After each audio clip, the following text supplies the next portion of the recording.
Preparation is the key to a good performance, on stage or on the ice. Every performer has their little rituals before showtime. Just before a show, I always check my Powerball numbers. If they hit, I know it's gonna be a short show. Our blues players have pregame rituals too. Let's learn more about what the players do and why. Rituals, we call them habits, are very important. So one of the things we try to really emphasize to the team is the difference between greatness and potential is consistency. And what that consistency is derived from are habits that are created on a daily basis, day in and day out, both on and off the ice.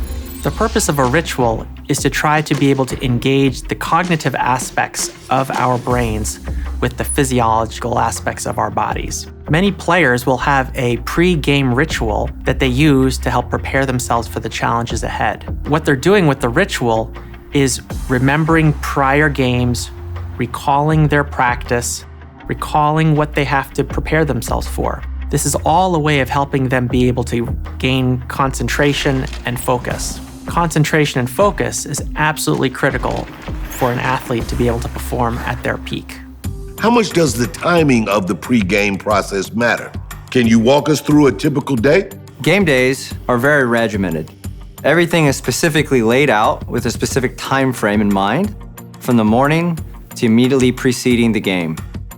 The day starts off with a nutritious breakfast that ultimately consists of whole foods, with an emphasis being on complex carbohydrates, fresh fruit, and lean proteins. Mom always said breakfast was the most important meal. Now the players are fueled up. Do they hit the ice? Most days we won't have a mandatory morning skate. Some of them may choose to go out. It's up to each individual athlete, so they have that flexibility because they know how their bodies will respond. Come lunchtime, the players must be hungry too. Do you ever catch them trying to trade food with each other like grade schools?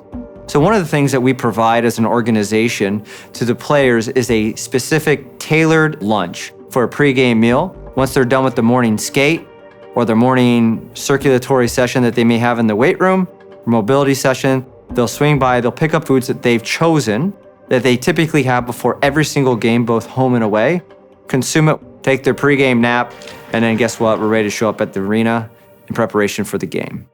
Did you say nap?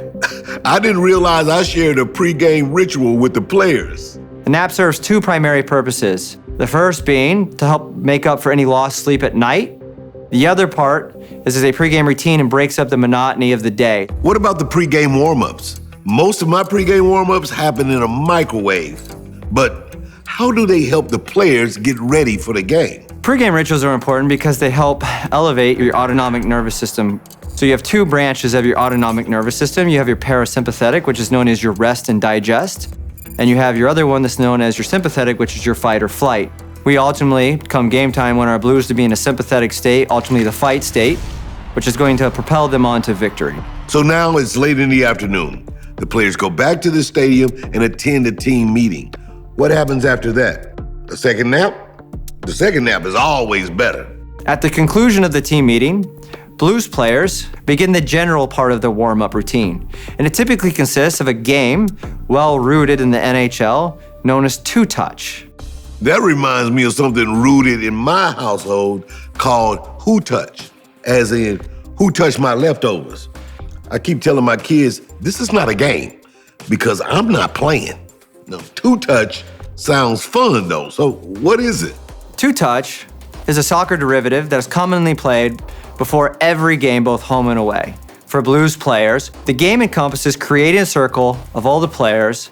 You ultimately have up to 2 touches of the soccer ball to keep the ball in the air in a general vicinity of another player. If you're the last one to touch the ball before it touches the ground, you are out. How does that help the team perform better?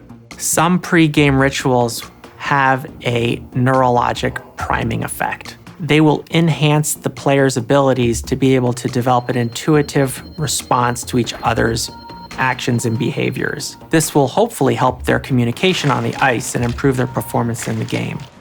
It's almost game time. Now, while we're getting our snacks lined up, what are the players doing to get ready? Third nap? Concluding the pregame warm-up is the individual or specific warm-up routine with the ultimate purpose of preparing them for the game from a circulatory, muscular, and cognitive aspect. Ultimately, the end goal of these individual warm-up routines is that come 7 or 7:30 p.m., it's now game time, Blues are prepared to hit the ice and ultimately come out with a victory. What about us Blues fans? Is there a pregame ritual we should adopt besides learning how to balance beer and nachos on the way to our seats? We can all learn a little something from our Blues players' pregame rituals. Taking the time in the morning to sit and concentrate and think about the tasks at hand will allow us to be able to do better in our day-to-day lives. Thanks to the amazing doctors at Washington University and Barnes-Jewish Hospital and the incredible Blues staff, we've learned a lot about how our Blues players prepare and how they play the game. From bone fractures and cardiac remodeling to blood, sweat, and beers, there's a lot of amazing science that goes into every Blues win.